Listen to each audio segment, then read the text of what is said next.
AssetWhere Facilities Management includes a very comprehensive incident management tool that follows the key processes and expectations that regulatory bodies require.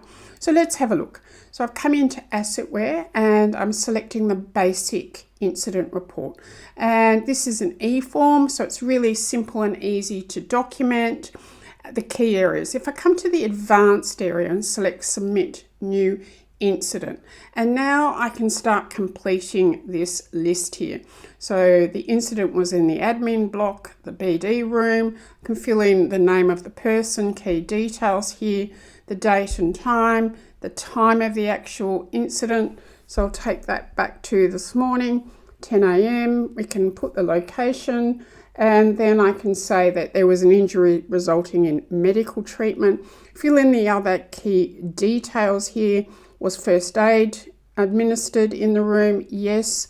And then the injury type, which was bruising to the upper leg on the right hand side. So simple and easy to check all of this, that there was a slip or a trip here. I can upload any attachments and then decide if it needs to be notified to the state regulator, the public liability insurer, or workers' comp. And I'm going to say yes to workers' comp. It is a workers' comp incident. I have submitted it to the line manager here, but you can see I've got key details still to complete. Now, if I come back here to the full reports list here, so now it's very simple to track these. And the first one I'm going to look at here is that there was an incident here at the end of, in December, that there's been a fracture.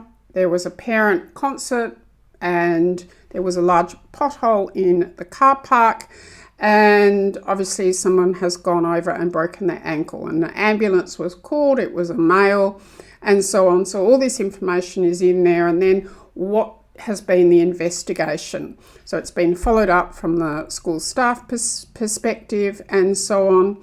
And the key actions are there, who's signed off on it, and if there are any attachments that need to be added.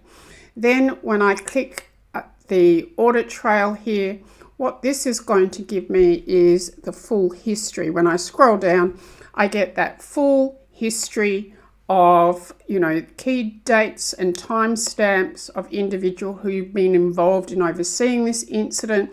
So what this allows your business and property managers to do is have a consistent approach to documenting and tracking and following up incidents to really mitigate all of these risks and hopefully prevent it from happening again further down the line.